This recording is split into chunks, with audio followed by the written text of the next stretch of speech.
Control Shift's Calendars feature allows organizations to quickly and easily organize a day of action or other grouping of events. Events in a calendar generally share common traits. They may have the same description, they may be happening on the same day, and they often share a common theme. Calendars make it easy for you to recruit your supporters to host events in their communities. To get started creating a new calendar, go to your admin homepage, Calendars, New Calendar. From here, enter the title of your calendar. Please note that the title that you enter on this page will be used as the URL for your calendar. While the title itself can be updated later on, the URL that is initially created cannot be changed later. For this reason, we recommend making sure that you have your title decided upon before you begin the calendar creation process. Please do not use things like placeholder title or title test because they will remain your URL for this calendar. When you're ready, click Next.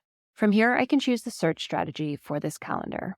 The vast majority of calendars that are created on Control Shift are open-ended calendars, meaning that users can enter their location and then create events wherever they wish to. The other two options are constituency-bound or decision-maker-based calendars. For both of these calendars, events are limited to specific locations that have been decided by admins. With constituency-bound calendars, admins choose a set of geographic shapes, things like parliamentary constituencies or congressional districts. When people search for their location, they'll be automatically assigned to the appropriate shape. If there's not already an event in that shape, the user will be asked to host the event for that specific constituency or district. Supporters who search for the same location later on are usually not able to create a second event. There is usually only one event allowed per constituency.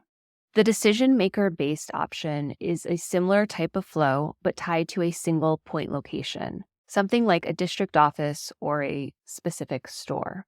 Again, when users search for their location, they'll be shown the closest event to them. If there are no events near them, they'll be prompted to create an event at the specific location that has been pre-chosen by admins. Constituency-bound and decision-maker-based calendars are generally used in very similar ways. If an organization wants to have one event per every member of parliament or one event for every member of Congress, they would choose constituency-bound.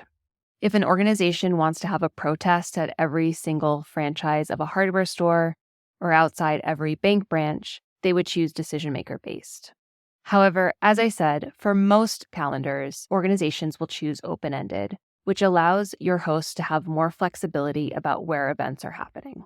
For this example, we're going to choose to make this calendar open-ended. From here, the calendar is now live. You could technically begin sending people to this calendar, but of course, we do recommend reviewing the advanced settings to make the supporter experience more cohesive. To review those advanced settings, click the Review Advanced Settings link. Or from your admin homepage, choose Calendars, the name of the calendar, and then go to Settings. The settings on this page are broken up by where they appear. We're going to only talk about some of the most commonly used settings, and if you have any questions about additional settings on this page, you can always feel free to reach out to the Control Shift support team. The first place to take a look is under Settings.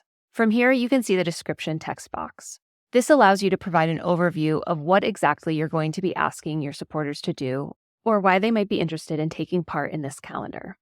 This description text will show up on the calendar's lookup page. We recommend keeping this fairly short. The description space is pretty limited. The theme dropdown allows you to use different fonts or colors for this calendar. This isn't an overly common feature, but it is one that will sometimes come up if you're running a calendar with many partners and you want to use something that's less officially branded as your organization. If you have any questions about themes, please see the information in our Help Center. The next section to take a look at is the Event Host section. The Event Host section is where you can provide organizer instructions for your calendar. We strongly recommend providing organizer instructions if you're going to be asking your supporters to host their own events.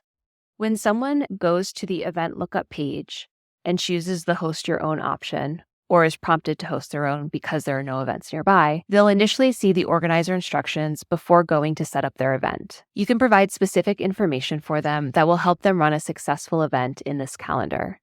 This usually includes things like resource pages with answers to frequently asked questions, contact information for people who can help them if they run into any issues, and a brief description of what they can expect on the day of the event. Organizer instructions can make the hosting process seem much less scary for those who have never hosted before, so we strongly encourage you to think about adding these instructions to your calendar. This information, however, is not required, so you do not need to add it if you don't want to. You can see that the organizer instructions can also be translated into multiple languages if your control shift is multilingual. The event default section allows you to provide default content for the individual events that are created within this calendar. Again, this is optional, but providing a default description, if many of your events are going to look the same, can be really helpful for prospective hosts. Often, hosts will spend more time than they probably need to thinking over what the description should be, or they'll end up spending not enough time and writing a not very good description. Providing them with some default text can help make this an easier process and can reduce your admin burden when it comes to moderation. You can also provide a default image for events. This can also be really helpful as not all hosts will choose an image, and the images just make event pages look better. The event type section will allow you to choose specific event types that you want to make available on the event creation form. This can be helpful if you're trying to track what specific types of events are being created within this calendar. As you can see in the list here, we might want to know which events are being held at a school versus which are fully public rallies. Admins have full control over what event types are available on the platform and which event types are available within the specific calendar. Keep in mind that these event types will also become public filters for people who are searching for events. When you're done adding all of this information, you're ready to get started. You can scroll back to the top of this page, click Details, Hub Page, and your Hub page will be visible. You can start sending this to supporters and asking them to create events. A couple of other things that might be useful to know.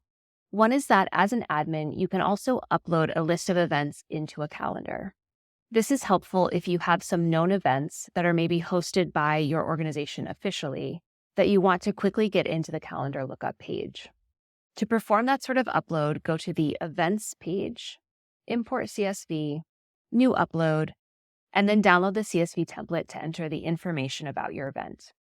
You'll want to include a calendar slug to make sure that the events you upload are automatically associated with the calendar.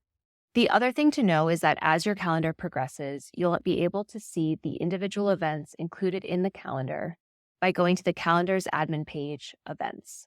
This will allow admins to more easily find the events specific to this calendar without seeing events from other sources as well. You can also see a list of the attendees of the events in a calendar, which can again be helpful if you only want to look at the attendee list for the events specific to this action.